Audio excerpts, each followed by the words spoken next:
નમસ્કાર, જય હિન્દ, જય ભારત. નવજીવન સેવા ટ્રસ્ટના ફેસબુક પેજ પર અને યુટ્યુબ ચેનલમાં આપ સૌ મિત્રોનું હાર્દિક સ્વાગત કરું છું. 76માં પ્રજાસત્તાક દિનની નવજીવન સેવા ટ્રસ્ટ ડભો આપ સૌ મિત્રોને હાર્દિક શુભકામના પાઠવે છે. મિત્રો, 26 જાન્યુઆરીને આપણે પ્રજાસત્તાક દિન ને ગણતંત્ર દિન તરીકે પણ મનાવવામાં આવે છે.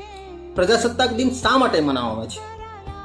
આ દિવસે 26 જાન્યુઆરી 1950ના દિવસે ભારતનું બંધારણ અમલમાં આવ્યું હતું.